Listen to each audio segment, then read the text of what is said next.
If you can't say fuck, you can't say fuck the government. Lenny Bruce said that a very long time ago, and it resonates with us even more now. In the ongoing battle between privacy and security, it seems like security has won, and we only know this now because of the sacrifices made by American hero Edward J. Snowden. Snowden proved that in America, we no longer have a reasonable expectation of privacy, and while this may be a concept our generation is having a hard time coming to terms with, what will the coming generations think about widespread government surveillance when they're born into it? If you're born wearing a straitjacket and never know what life is like without one, you're much less likely to question it if someone tries to strap you into one on your 21st birthday. For millennials over 20 and the generations before us, the dichotomy between privacy and security has always been a point of contention because we were born in times when the government either couldn't create a surveillance state due to the limitations of technology, or we simply didn't know about it and thus lived under the assumption that we had a reasonable level of privacy. This will no longer be a reality for the coming generations and will drastically impact our culture by altering the meaning of freedom of speech. The consequences of dissent become much more severe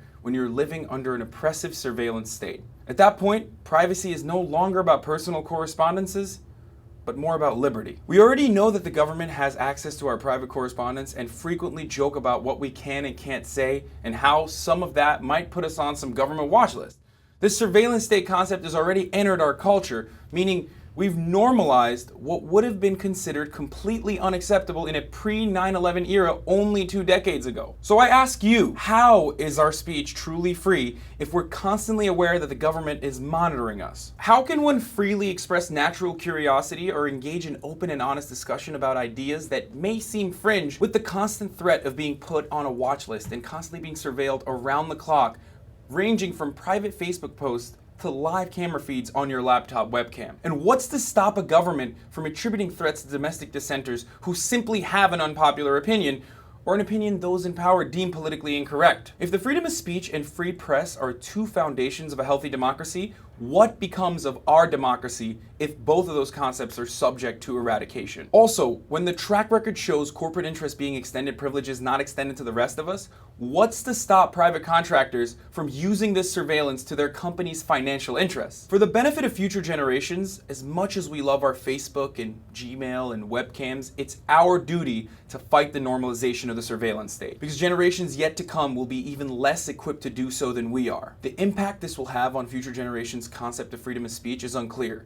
but we already know that the US government can obtain very private information on people whose ideas the government doesn't like, people whose ideas have had a lasting impact on the betterment of American society in general. I am of course referring to Martin Luther King, who was subject to the kind of constant surveillance that is now being expanded to all of us. And we all know what happened to him. And I fail to see what the opposite argument is here. Is it that omnipresent government surveillance is good? That we have to allow it because that's the only way we're going to prevent the big bad terrorists from getting us? Except that we often don't, like the recent case with the New York, New Jersey bomber, or the Boston Marathon bombing that proved that government surveillance and facial recognition technology was ineffective in prevention. But we do get to hear about the NSA contractors trading audio recordings of people having sex or reading the explicit emails and texts we send to one another. Or is it the argument that if you're not doing, saying, or thinking anything wrong, then you have nothing to worry about?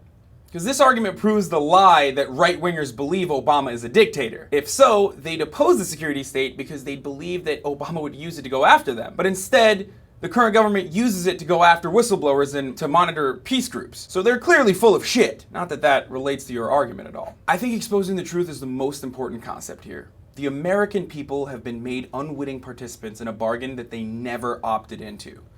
If we are truly being protected by the surveillance state's heavy hand, there needs to be more than a rubber stamp protocol and clear-cut evidence that all of this surveillance is actually helping to stop terrorism. And the first step is to inform the American public about just what level of monitoring is going on. And that's precisely why Edward Snowden is an American hero, because he saw the treatment of whistleblowers before him and the lies that the government was telling the American people and risked everything to bring this information to the public so that we could be informed. But now that we know, thanks to Snowden, the question remains, what are we going to do about it? I'm Hassan Piker, and this is The Breakdown.